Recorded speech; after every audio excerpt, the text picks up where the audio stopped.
lot of copywriters, they have the traditional, like, I'm going to send an outreach email or a DM, then I'm going to give free value, write 2 or 3 free emails. The business owner's going to say, yes, I like them. Then they're going to say, hey, I can help you with more work. Would you like to get on the phone? And then close them. But what you're saying is you don't even need the sales call. The only thing they need to know is that, okay, are you good enough? This is like why it's like valuable to write on social media, to have your own blog, maybe have your own email list, maybe do your own videos, and somehow like demonstrate what it is that you're good at. And you don't even have to talk about like a client results if you don't have them. And all the gurus are telling them, oh, email copy so easy, you can get into it. And I'm saying, why are you so afraid of VSLs and ads and sales letters? They're actually easier. Could you give me an example of something that you sent somebody that helped you close a deal without a sales call?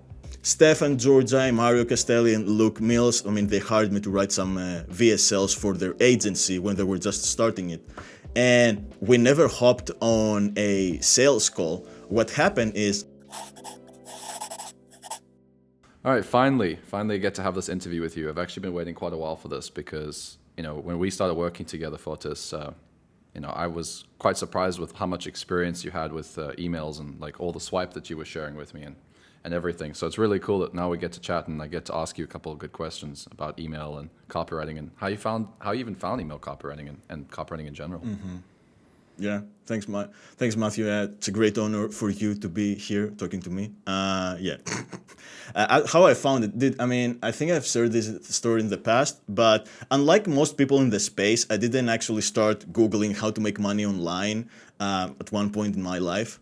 And then I found like a copywriting. What actually happened was I decided to look about ways to make my fitness business grow faster, because at the time, and we're talking about like a 2015, our economy, I live here in Greece, like our economy was like in tatters because we had something called capital controls. Long story short, lots of businesses went out of business, people lost their jobs left and right. And obviously when you're like a fitness trainer, and the economy is bad, you start losing clients. So I was like, okay, damn, I need to do something to actually make more money from whatever it is I was doing. And I think I was in a business forum at the time. And one of the members there actually wrote a thread called, I don't even remember the title, but it was something like Learn Copywriting in 14 days. And the dude used all the tricks in copywriting to make me go, oh damn, this sounds really cool, and it's something that I really want to try. So essentially it was a 14-day challenge where every day you would do something copywriting related that would teach you how to become more persuasive with words. And I guess this was my first official intro. And what was interesting was that while I was doing this challenge, I took an article from another fitness guy that I know, who he is in Dubai. He used to call himself Dubai's most expensive fitness trainer, which is a great positioning angle to have, because then you don't have any price resistance. And I took one of his articles. I prettied up with copywriting. I sent it to him and I told him, hey man, listen, I'm doing this exercise. I just like your gym.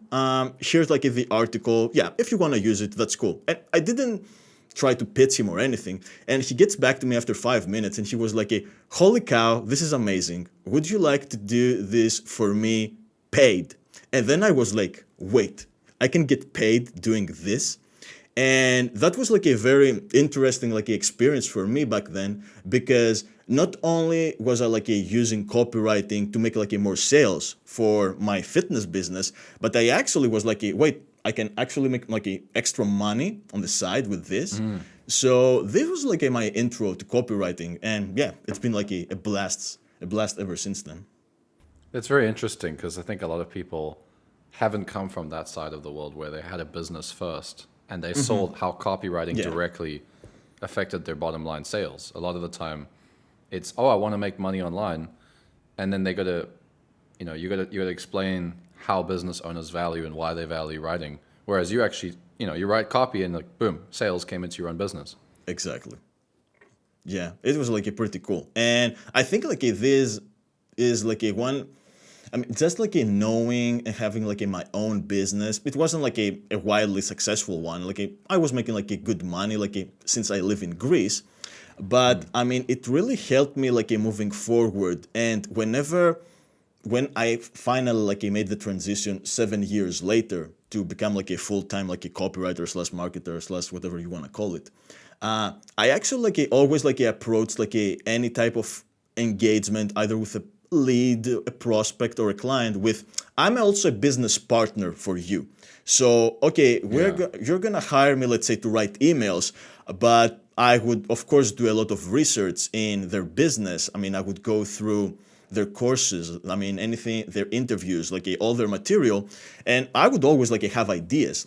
I'll be hey man, I mean, maybe we can create, let's say, an offer that from all these bonuses that you have here, and maybe we can sell this to your audience. Or, hey, I mean, I see a lot of people asking questions about this specific problem that is not addressed in your course. How about you create a bonus for this, add it to the sales page, and then the bonus will act as an objection handler, if you will.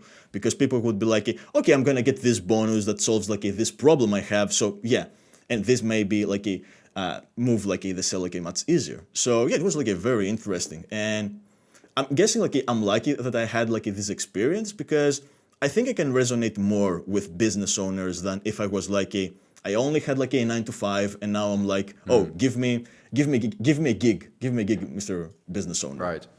So it made it a lot easier to take sales calls then, because it's you're not coming into this as a freelancer that's never been a business owner. You actually can say hey, I actually ran a business, or I ran a business before that, I wrote copy for my own business, and now I'm just helping other businesses too with the skill.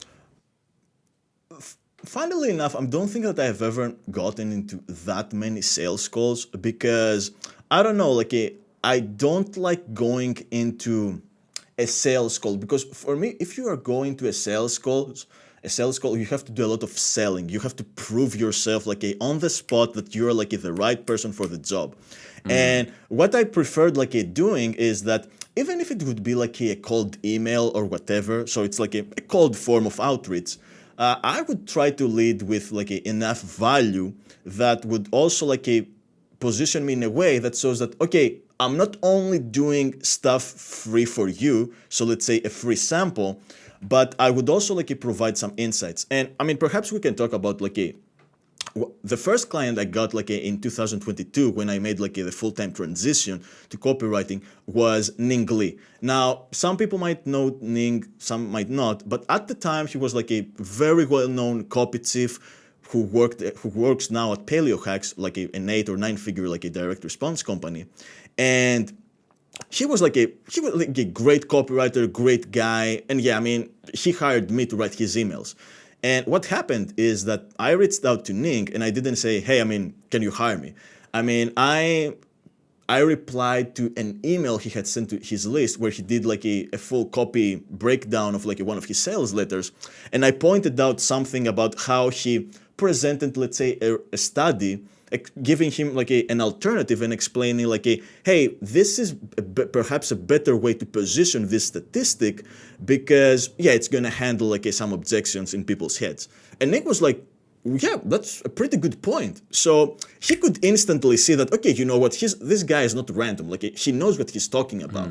And I think especially if you want to get if you want to have opportunities with guys who know the copywriting, who are serious students of the game, maybe you're gonna have some clients who are good copywriters themselves, the best thing you can do is to actually demonstrate your skills somehow. Okay, don't say that, oh, I'm very good, okay, I have been in the game 7 years or whatever. It's show them, find a tactful way to make a suggestion for what it is they're doing, yeah, and just send it over to them.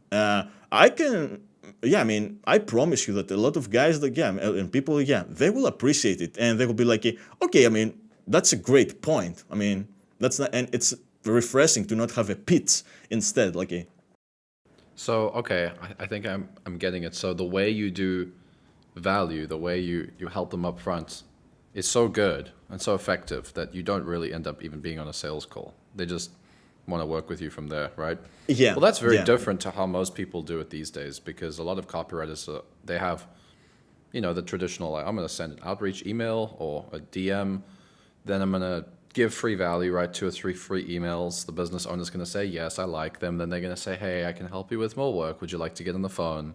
Try get them on the phone and then close them. But what you're saying is you don't even need to get the sale. You don't even need the sales call. I mean, you don't. I guess it's going to depend on what you actually want out of life. So personally, I don't like sales calls. I don't like this whole, hey, Mr. Copywriter, like, prove yourself to me. Okay. Make your pitch and let's see like what you can do. And then when you actually like say the price, they're like, oh yeah, I'm gonna think about it. So I personally don't like this, and I think this is like the beauty of our industry, that you can build your business like however you want to do it. And yeah, you can have like a certain rules. Anyone who studies like Dan Kennedy knows that he's like a very big on like setting like the stage of how this is how we're gonna do business, and it's gonna be completely on my terms. Yeah. Not everyone can do this. They're not all Dan Kennedys. But listen, if you don't like hopping on sales calls, that's okay. This means that maybe you will have to do a lot more work up front to potentially like close this prospect. And personally, this is what I do. For example, right now I'm chatting with an old client of mine that we have like stayed in touch for some time now. And yeah, I'm asking him like, hey, how's business? How's business? How's business? Yeah. What's going on in your life too? Like, you don't only talk about business. And I can already spot some things that I can help him with. So what I will do is that I will put down ideas, not necessarily go ahead and write, let's say, a headline, a lead, an email or something, because I want to avoid doing the stuff they're going to hire me for free, if this makes sense. So you can give them insights, you can give them ideas, you can give them whatever you want, just not the actual deliverable. Maybe sometimes you will do this, and that's cool. Maybe with AI, it makes sense to whip out 1 or 3 emails and send them over to them. But yeah, you can just provide them with insights, you can provide them with ideas, and then you can just end your message with, would you like my help implementing this? And it could be as simple as that. Yeah. Interesting. So you're really going to know your stuff. Yeah. You're really going to be able to say something to them that they're very impressed with, that not everybody's going to pick up on, Yeah, it helps having a immense confidence in yourself, and I actually do. So yeah, I guess not everyone is going to have this, but it's very easy to actually gain the confidence, Matthew. You just have to study for 8 hours for 10 years, and then you will have the confidence. I guess everyone can do this, no? Yeah. But no, just knowing your, this is one of the reasons you have to specialize, which is good when you like email. So yeah, this ensures that if you're gonna have an email conversation with someone, you're gonna be better than most generalists, copywriters out there, because you will be okay, I can give you some insights specifically regarding email, and you can go a mile deep there. And if the business owner is really interested in improving their email game, they'll be okay, this is the guy. They clearly know their stuff. So it's going to make it easier for you. Could you give me an example of something that you sent somebody that helped you close a deal without a sales call? Yeah, I mentioned the example with Ning. So what we did is that she was okay, let's hop on a call, to see where you're at. But I initially, I said that I was interested in talking about getting hired at Paleo Hacks. So we hop on the call, and he was okay, do you have samples? Yeah. I'm no, I don't have samples. And I'm okay, that was a dumb idea for me. But then I told him, listen, I'm happy to write some samples for you. And if you guys like them, we can have a conversation. He was okay, here are 3 of our products. Please write 3 emails for each one of them. And I just went ahead. I wrote him 9 emails. He get back to me saying, those are shockingly good. can we hop on a call so I can figure out like where you are at your journey and perhaps like help you? And I'm also like interested in having you write my emails for me. So can you do this? And I'm like, okay, that's great. I'm gonna give you another example. I think like one of my clients like after Ning was Stefan Georgi, Mario Castelli, and Luke Mills. I mean, they hired me to write some VSLs for their agency when they were just starting it. And we never hopped on a sales call. What happened is I was part of their like a copywriting program, Genesis, and I would take part in some of the contests there, but I never like won like a top 5. But what I would do is I would like comment on on Facebook. I would write some really interesting like stuff, and like I would use like a very cool angles. One time I remember, I mean, I took a picture of a necromancer. I removed the necromancer face. I put Luke's face on it, and I said, I mean, the headline was like, is Luke Mills an evil necromancer? And I wrote like a story about how he somehow he revived Gary Halbert from the grave and had him like he made him his little biatch and had him like write copy for him. And it was like it was just referring to a training that Luke did. Yeah. Yeah, I mean, it was based like on a training that Luke did about how to use like a AI to write like a Gary Halbert, but the angle was interesting, and the guys are clearly like a great copywriters, so I know they paid attention. And I mean, they just like messaged me like I don't know, like Luke messaged me like a while after that, and he was like, hey, we're putting together this agency. I mean, we want you on our team. You just have to do like a small project. Are you interested? I'm like, yeah, sure. Yeah, no problem. I mean, I never hopped on a call for them like to close them. Yeah. Makes sense, yeah. Yeah. Yeah, I think looking back on my career, I've had, obviously, for me, most of the clients that I ended up closing, I got on the phone because that's what I was told to do, you know, like taught to get on the sales call. But most of the clients I've actually closed on a sales call or interview were already pre-sold. They're already closed, you know, like exactly. The biggest client I worked with when I first got started, an 8-figure business, they had an application process for copywriters, and they said, okay, if you want to be considered, you need to write a one Google Doc sales letter on why you should be the fit for this gig. And I wrote a one-page sales letter, and that was it. You know, they read the sales letter, the one page, and they said, you know, we want to do a test project with you. And the phone call was more like a culture check, just kind of like, let's just get to know each other and like brief you on the initial test project that we want to do with you, you know. I thought it was a proper sales call. So I was surprised when I didn't even have to bring up price. If I remember correctly, I think he said to me, I don't even think he asked me my prices or expectations or anything. He's just like, so here's what we want to do. We want to offer you $1,500 to do this for the next month. Next month after that, I want to offer you $3,000, and the month after that, $4,500. And, you know, every month that you pass the tests, then you just move to the next round. And then after the 3 months, we'll have a review and we'll see, like, do we want to work with you or not, you know, and like keep going at the 4,500. So pre-negotiated the whole deal for me. He basically just told me. Same thing with another big client I closed, another 8-figure business. They also pre-sold.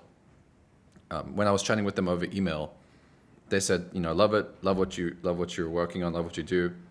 Let's have a chat. I had a chat with the HR team. I guess that was a bit of a sales call. I remember like he was like trying to get me to tell him how much I charge per hour, and I kept telling him I don't do hourly rates. I'm like, we're copywriters, we don't do hourly rates. And it's like it incentivized me to work slowly, to do hourly rates, and it actually means I can, you know, just work slowly, whereas I'd rather get the work done fast for you at the same quality and be incentivized to deliver the work, not worry about how many hours it takes.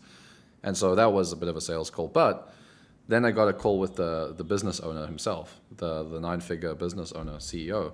And I thought, okay, this is the final interview, final sales call. The guy just started speaking for 15 minutes. I barely said anything the whole call. I was just like, oh, yeah. And he was like telling me about his vision, telling me how I'm going to be a part of the team. And I was like, yep. And then the week after I got in their team meeting, and he's like, I'd like to introduce everybody to Matthew. And I was like expecting myself to have this intro. The guy just sold me to the whole team. I'm like, oh, you know, Matthew's here to help us with conversion, and we're going to like scale, and we're going to see all this stuff. So nice. Yeah, looking back on my career, I think it's actually quite similar. When you got the goods, you know, you don't really need sales calls. I believe that. Exactly. Yeah, it's true. Yeah. Yeah, I mean, I mentioned, I mean, I wrote about this like in the dojo, and I think I mentioned it like earlier in the interview. But for direct response savvy business owners, and I mean, for everyone who doesn't know, like a direct response is like a one type of like a advertising. But for people who write who understand like a good copy, like the only thing they need to know is that, okay, are you good enough? Yeah. This is like why it's like valuable to write on social media, to have your own blog, maybe have your own email list, maybe do your own videos, and somehow like demonstrate what it is that you're good at. And you don't even have to talk about like a client results if you don't have them. It could be, I think Russell Brunson has this persona of different personas of different entrepreneurs, and one of them is something I think a journalist, which is or enthusiastic journalist. So it's okay, you just discovered this magnificent thing called copywriting. Perfect. Go ahead and record your journey of how whatever it is you're learning, how you're applying the principles, how you would actually take the principles you're learning and how you would apply them to a business. And that's just explaining your thought process. And many times this is enough. People who know their stuff, they'll be okay, this makes sense. He has potential, and they might offer you a gig or something. You never know. I only want to look at people's copy. When I'm hiring a copywriter, I don't give a damn about the CV.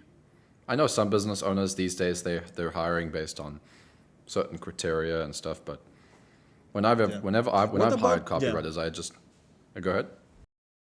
Yeah, what about their character though? Because I can definitely make a for the vibe. I remember I hired George from Email Dojo.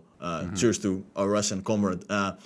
To do a few projects for me when I was building my own offer. And one of the reasons I chose George is because he's a great guy. He's a guy that I can imagine myself hanging out, drinking.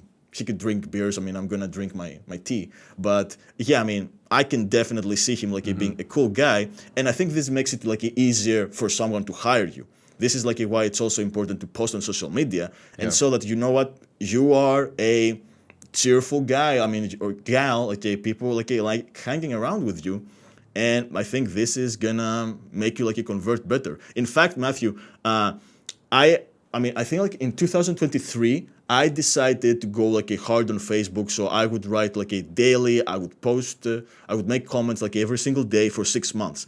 And the one thing that actually triggered me was a training that I think it was Ed Ray. He was doing a Facebook training, and he was you guys need to put yourself out there, because I know copywriters who are not as good as you, who make double or triple the amount that you make. And I remember yelling at the screen, okay, why the fuck are they making so much? Blah, blah, blah. And he was yeah, man, it doesn't matter if you're skilled. If you don't put yourself out there, and if people don't be okay, she's a cool guy or cool gal, yeah, they're not gonna hire you. And this was literally the next day I started posting daily. I'm okay, we're gonna post daily. This is unacceptable. You're so skilled, it's dumb. Put yourself out there.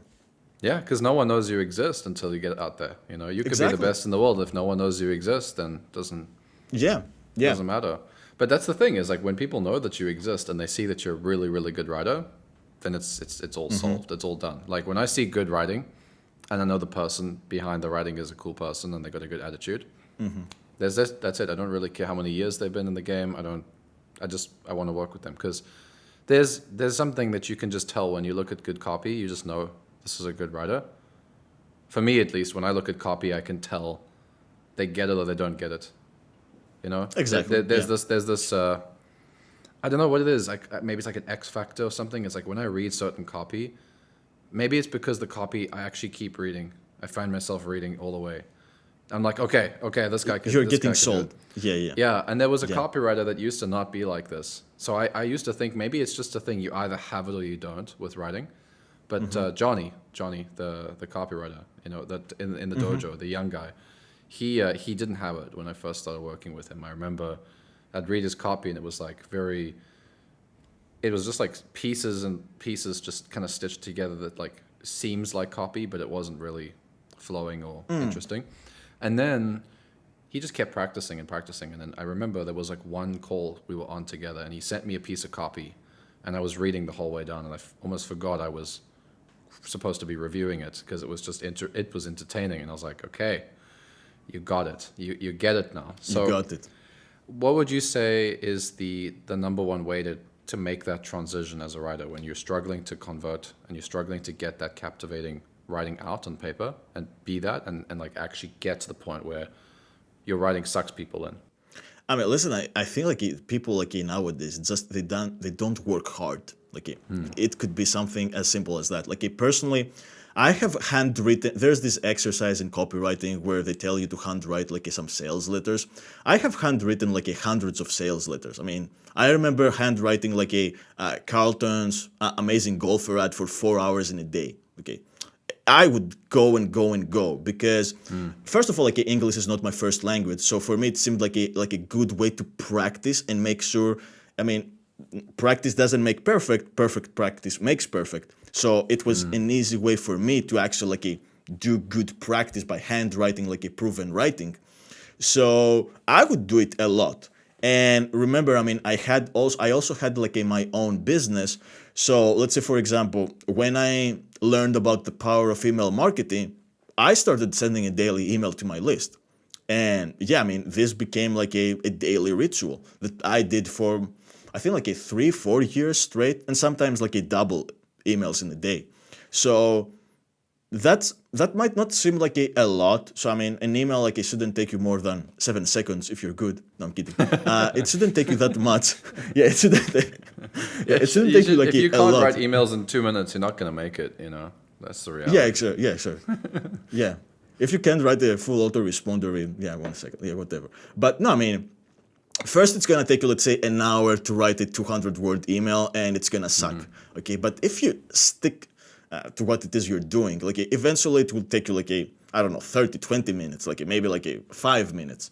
And yeah, I mean, this is just it. Like, so definitely you need to put in the reps. It's funny that a lot of people talk about like working smart and not hard. Personally, I believe that when you're a beginner at anything, you have no right to say what is working smart for you. You have no right. Like, you should zip it and you should just work hard. For me, working smart is a privilege you earn after you have gone through like hundreds, even like thousands of reps. Now, within reason, of course, like someone, I mean, I don't know, the literalists can be like I don't know, maybe they can find some way to stretch this. But no, I mean, you should like practice a lot, like write even if you have no idea what to write. Like maybe you can journal your thoughts. Maybe you can start like rewriting like other pieces of copy. It could be like anything. It doesn't have to be like writing a piece. It doesn't have to be like writing an email from scratch necessarily, but you need to put in the reps. And of course, like if you want to like accelerate your growth, you should join Basecamp by Matthew Volkwin. And no, okay. But you should definitely like at least like if you can, yeah, that's good, good idea. Yeah, you should definitely like get a coach or at least someone to look over your copy, because okay, I mean, you don't want to like be creating like a bunch of crap. And I have a good friend of mine who's like a productivity coach. Seems like a random example, but I will tie it back to what we were saying. And the dude, he is like great at grinding. He's great at like doing a lot of work, but the quality is bad. And to him, like we tell him, listen, dude, I mean, you're already putting in the time and energy. Like, why don't you make 2 or 3 freaking tweaks to how you look on video, to how your captions look, and this will really make your content like take off. So you need like first of all like to take a lot of action, and you also need like someone to course correct you in case you do like something terribly wrong. So yeah, I think like just having like those two things, I mean, that's all you need. The problem is almost nobody is willing to do the hard work or even like invest in a coach. So yeah, they're all getting stuck like and we get their clients. So you're telling me that the secret is not to go buy 5 courses and just watch videos? Are you sure? Unless it's Basecamp, no. I mean, you shouldn't go back like a 5 course. Yeah, I mean, well, you know, even in Basecamp, right? I mean, in the program, for those of you who don't know what Basecamp is yet, Basecamp is a program that I've put together, which has got everything I've ever learned about copywriting that's practical. And I put it all in modules, like 15-minute modules. But what I will say about this, which is different to what you might think a program is usually like, is unlike most video programs, it's text only, actually. So you read it like copy. There are videos as well, but the modules are text. And the catch is that every module has an exercise afterwards where you actually have to write copy. And that's actually the value. The modules are useful, but the actual doing is the part that gets people better at writing copy. Because for me, I got better at copy after writing 100 emails. I didn't get better at copy from reading. And I mean, that helps with context. I think it does, of course, help to get context of what you're doing. It's nice for you to know why you do something. But that's an 80-20 thing. That's 20% of your time is the theory of writing. Yeah. I remember working with a copywriter a few years ago, Fotis, and he was very studious. He like really spent a lot of time just reading all the books on writing. And he hired me for a one-on-one consultation, because back then I was still doing a lot more one-on-one consultations. And so I did this one-on-one consultation. I reviewed his copy, and I was looking through it, and I said to him, this section's not that compelling.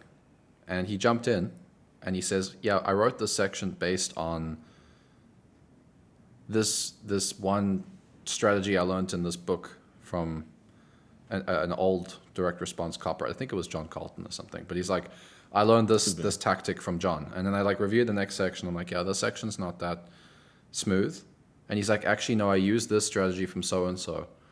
And he just kept pointing at the whole his reasoning behind everything. And it was so theory-based. As I read the email, or it was emails, I just said, yeah, I understand that you're using all these tactics and you're pulling from all the greats, but it's boring copy.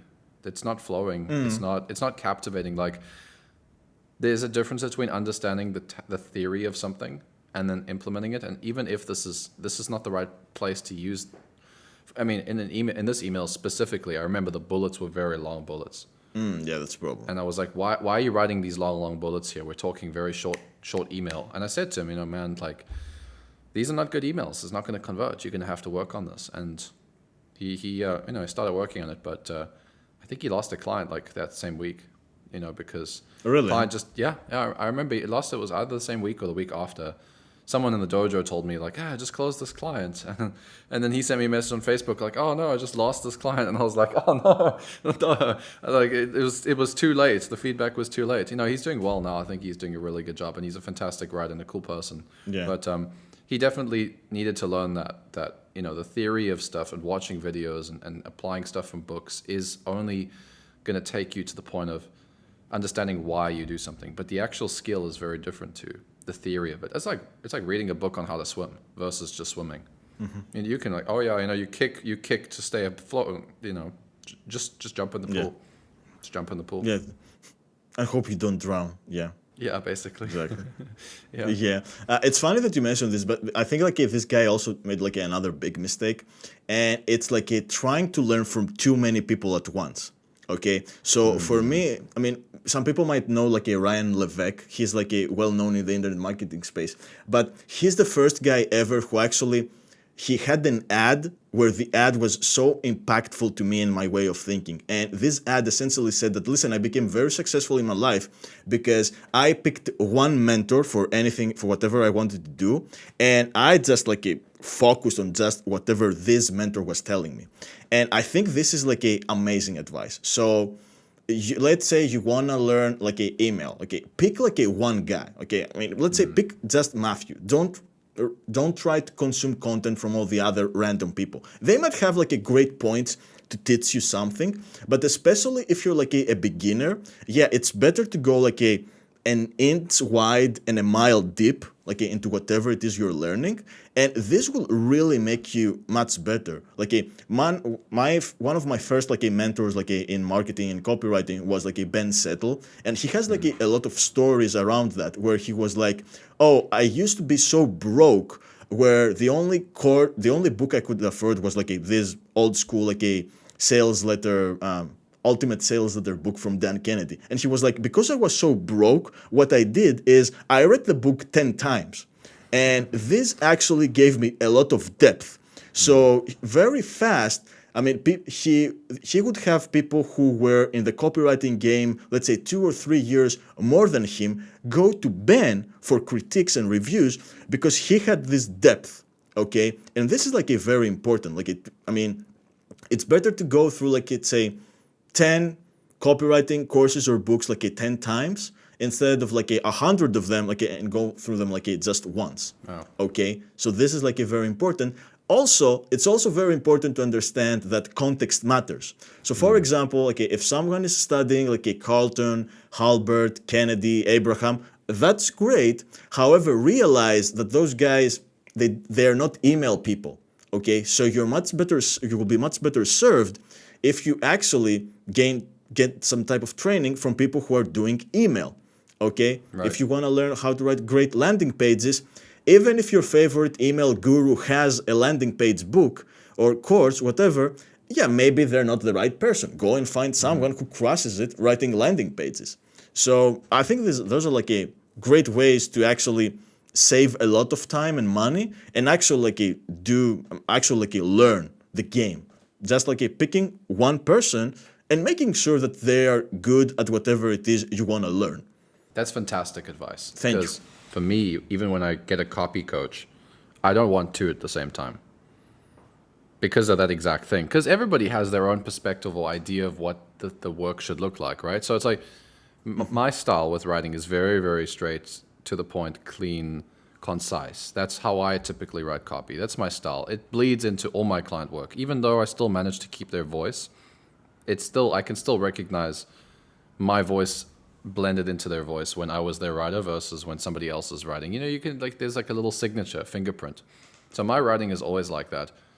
And so when I review copy, 90% of the time, I'm helping people to get clear on the message behind the copy because my philosophy is always, especially with for example, email, if their offer is a good offer and their offer converts and the market really likes their offer, then the email just needs to be clear enough to actually just show the people what they already want to buy. It's not really about trying to convince and persuade. And exactly. You can be very entertaining in emails too, but the foundation should just be very, very clean, simple copy.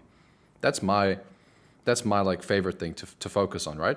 But now you have another coach, and this could be even in the dojo, you have another coach and they really enjoy, let's just say that their biggest thing is leads. They're really a leads copywriter. And now this one email that I've reviewed, I didn't pay too much attention to the lead's pretty good, but it's overall the message is pretty strong. It's pretty good copy. The other copywriter might say, oh, you know what, this piece of copy, the lead could be a lot better. Let's change this and that and the other. Now suddenly they have a different lead, and now it's disjointed from the rest of the email because this lead no longer connects. So now they come back to me. Yeah. And now I'm okay, no, based on this lead, we have to change the whole rest of the email. And then they take it back to this guy, and the guy's but this not. So suddenly you have two copywriters have two different versions for the same piece of copy. Now, I don't know if the conversion rate's going to be changed that much. It's just two different types of emails. You can A/B test, maybe 10%, 20% difference. Maybe sometimes that one will win, sometimes my approach will win. But as a copywriter, when you're learning, it can be extremely exhausting to try and do this. You have 2 or 3 different people editing your work and constantly giving you feedback with their vision of the work. And so that's why when I get copy coaching, I just want to have one copy coach at a time because or even if let's say I do have 2 just for the sake of let's say I'm learning email copywriting. Well, right now not so much, but let's say I'm learning email copywriting from one copy coach. Maybe I'd have a different copy coach for sales letters or something because it's a different. Makes sense. Yeah, and so only have your copy reviewed by one person, that piece of copy, until you finished it and they're happy. Maybe then you get a second opinion. That's how I approached it because I just find that, again, you're going to have 2 competing opinions. So that's what we did in the dojo because for a while we had a couple of, we got a lot of 6-figure copywriters reviewing each other's work. And I'll say, if somebody else has reviewed this already, I don't really want to give too much feedback on that. You just go with that approach for that email and then maybe you show me the final result. Or if you're going to come to me, let me give you my feedback, but then, don't get too many different perspectives because everybody has a different idea. So to your point.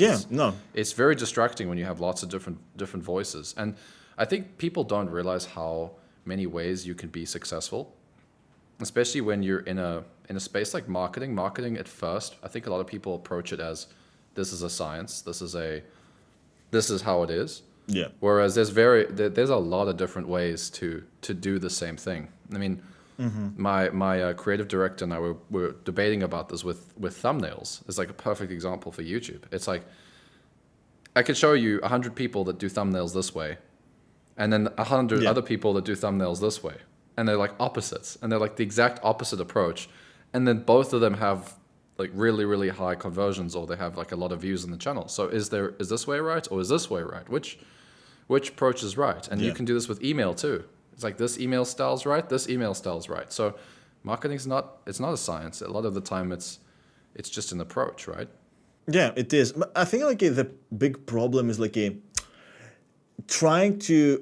realizing that marketing is a process, and then like trying to break down like its individual piece. I mean, I don't know, like you mentioned like the example with YouTube. Maybe the secret sauce is not necessarily in the thumbnail. It's like a combination of like who the person is, what the lead of the video is. So I don't know, like I wouldn't just look at the thumbnail. And the same thing like it goes back to email. Like personally, I think that email, it's a great sales multiplier, but yeah, I mean, if you don't have other things in place, like making sure that your audience is in place, so whoever like is doing the media buying, they're doing a good job bringing in like qualified people. If you also don't make sure that your offer is interesting enough to the people, I mean, they're not gonna buy. I mean, you probably have seen this. I have seen it like a lot of times where let's say that we're running a campaign with emails, and we just announce a discount. I mean, this email, which will be like a very simple email saying, hey guys, I mean, to celebrate, I don't know, like the inauguration of President Trump, I mean, we're giving off like a 20% off. I mean, this email doesn't have like a amazing, like a copywriting, like a magic into it, but I could promise you that will outperform most of the emails like in the sequence, because it focuses a lot on the offer, and because like the offer is more important than the copy or the email in this like a case, I mean, it's gonna bring in like more sales. The same thing is gonna happen with like a 30 minutes left type of email. So let's say the last email you're ever gonna send, like I mean, it's kind of depressing. Like you'll be like, I mean, you'll be slaving over like writing this like you will spend a lot of time and energy writing these great emails, and then you will have like the most basic stuff, like hey, here's a discount. Hey, here like 30 minutes like I mean, for your until the discount goes off, like and they will mainly like outperform. I always buy that one. Yeah, I mean, there's that one email that is in most of my sequences, which is it's like a hand raiser. It's like a spear email. You know, do you have, it's like, how do I use it? I'm looking for this many people that want to learn this thing. Here's the link. Just 2 sentences. If you want help with this thing, click here. That email like beats every other email, every other creative angle, like it doesn't matter how many things I come up with. These 2 sentences that you can literally just copy paste, make more money for every list ever, you know. So again, is it copy, or is it, like you said, it's the process, right? So I think when people get started, they have to just understand that you just have to get in the pool and start swimming. It's not really one of these things where you should sit in the sidelines and read, because a lot of it starts to happen automatically once you start to understand the game. Yeah, the game is very fun. I love marketing. I love internet marketing. It's very, there's so many little pieces that all like play a role, and you can think that it's your copy. Sometimes that's not performing, but I had a client where I was writing copy photos, and the copy, it was really not converting at all. It was terrible, and I thought it was a good sequence, and so I took it to my copy coach, and I said, what is the deal with this? Like, is this not good? Like, why is this not working? Am I not understanding what the audience wants? Because it was a new audience for me, and he said, no, it was good. This is really good. I like this copy. He didn't have any feedback. So maybe he just skimmed over it, but he said to me, no, it's good. You know, it looks good. And I was like, okay, cool. So I didn't change anything. And like you said, the media buying team has a big effect. Yeah. The media buying team changed something. You know what they changed? They took the YouTube ads and they stopped targeting male and female. They only started targeting women. They just switched it to only targeting women. That same sequence was like, I don't even think it was 10. I think it was 20x. because now suddenly, because it was originally written mainly for women, because the influencer, the personal brand, she's an entrepreneur in her like late 30s or something. So that sequence went from like 15% open rates and like 1% click-through rates to like 38, 39, 40% open rates. We're just talking vanity metrics, like click-through rate was like 3, 4, 5%. The sales was crazy. Sales went from like 5K to 10K a month to 40K a month. Yeah, crazy. And this is also why it's like, as a copywriter, a lot of these sales that people say that they've generated businesses, it's like, it's like, it's not really, like I didn't do that. I mean, I wrote the sequence.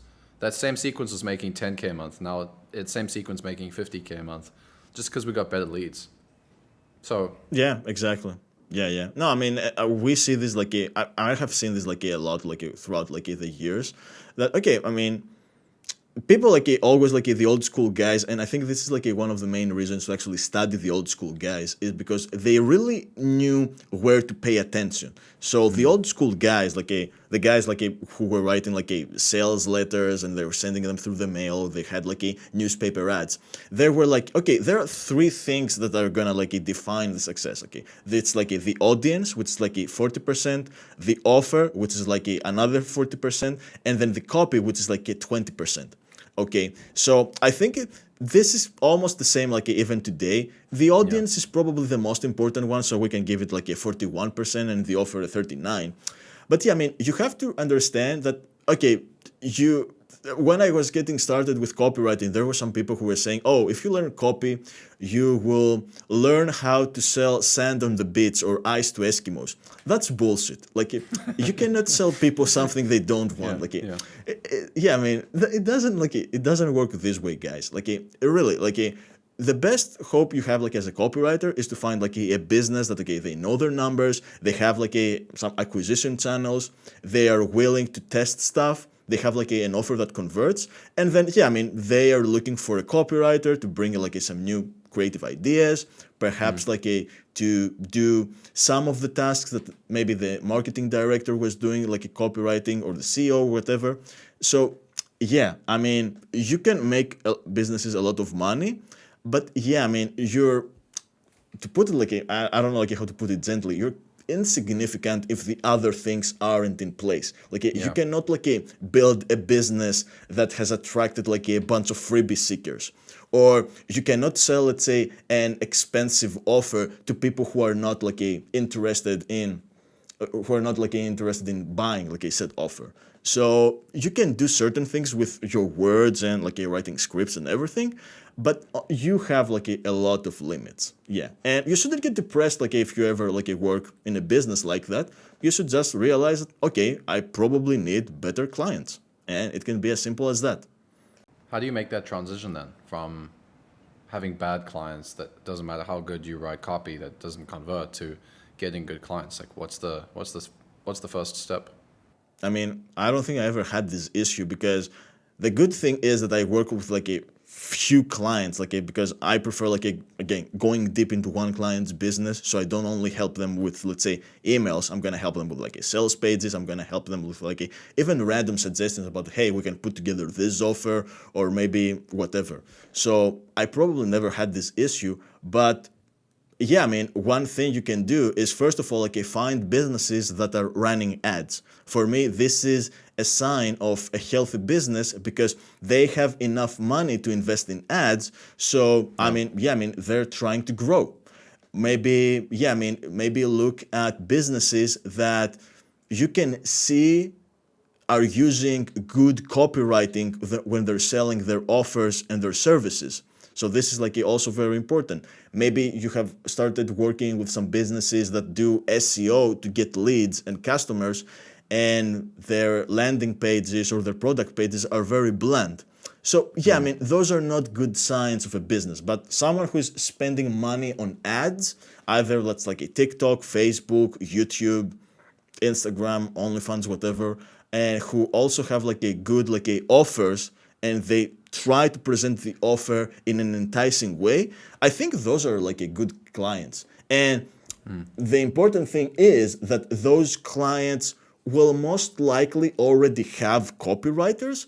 But I mean, the truth in the game is that, okay, they have a copywriter today, maybe they're not gonna have them like 3 months from now because the copywriter decided like to move to a different business, or maybe they want, something happened.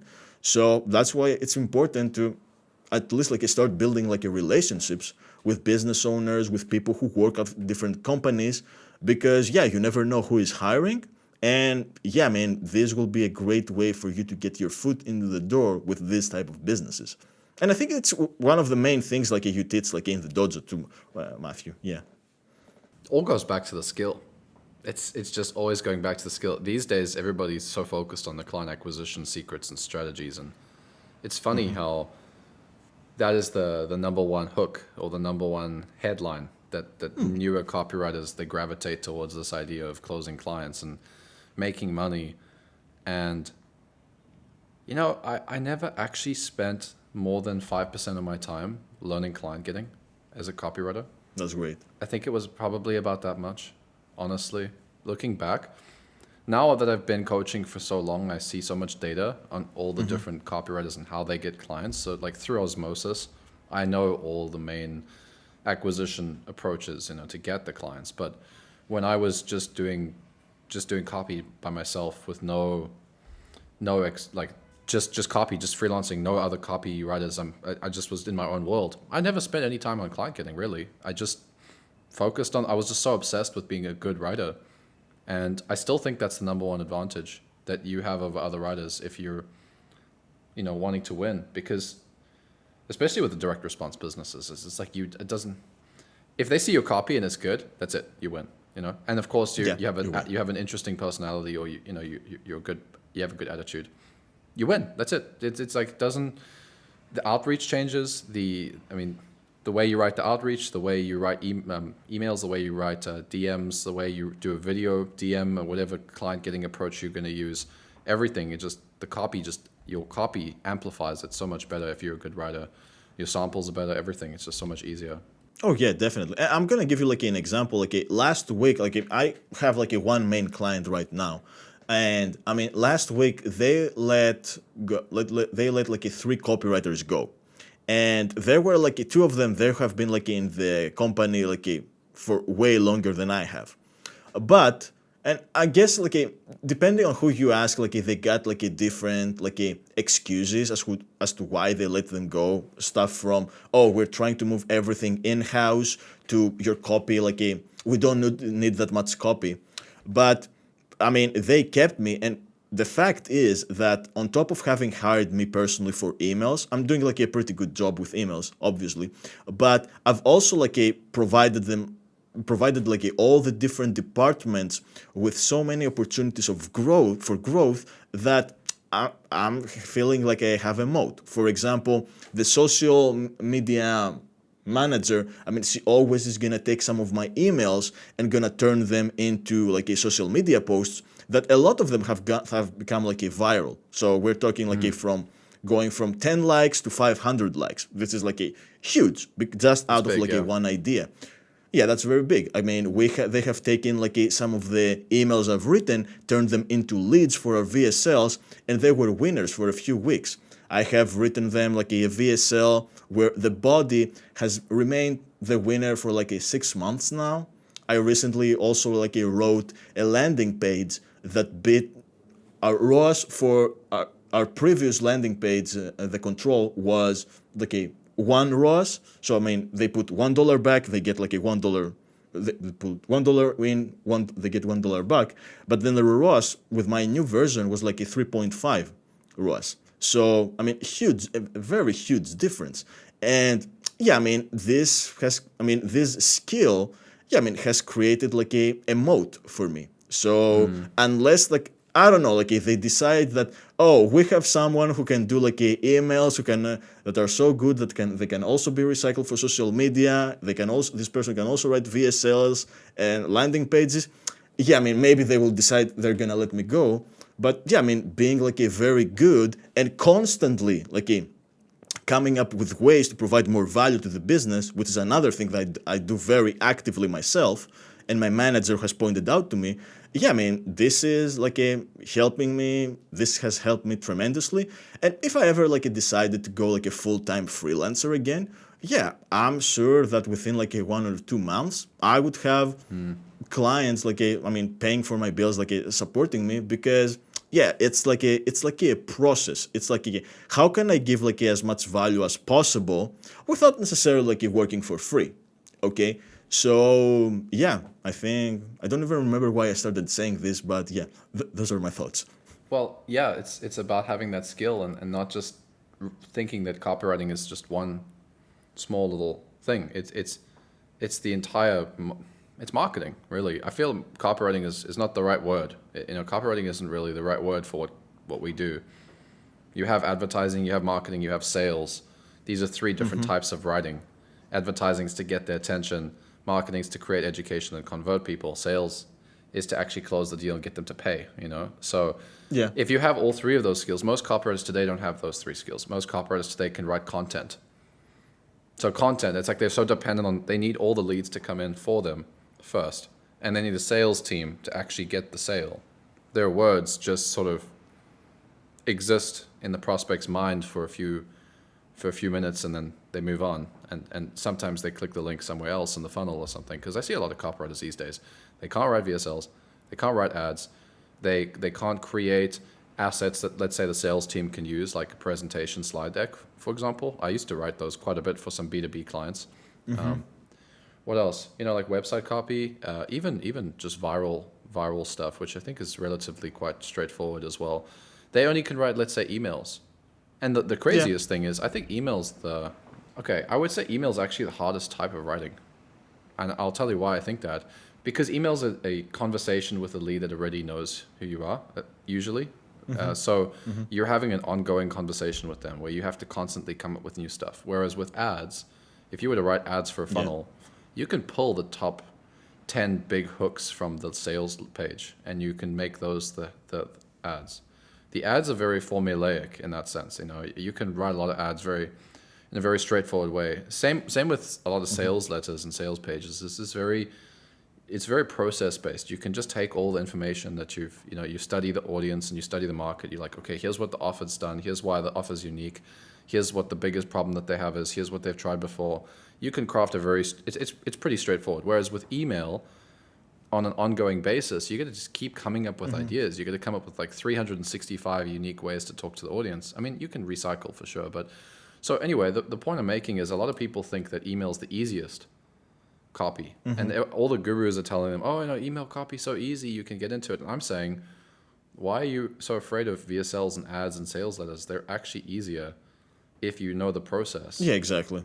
Don't be afraid of them. And if you learn those things, then they'll be more like you, where you're indispensable to your clients. They can't get rid of you. They don't want to, because you just generate results everywhere wherever you go in their business, whatever you touch turns to gold. So that's how you become irreplaceable. Whereas if they're only the email copywriter, I mean, maybe for a long time you'll be okay, but it's like, well, we wish we could have a copywriter that could write everything for the entire company. If the other copywriter is sick, at least we can ask so and so to write the ads as well.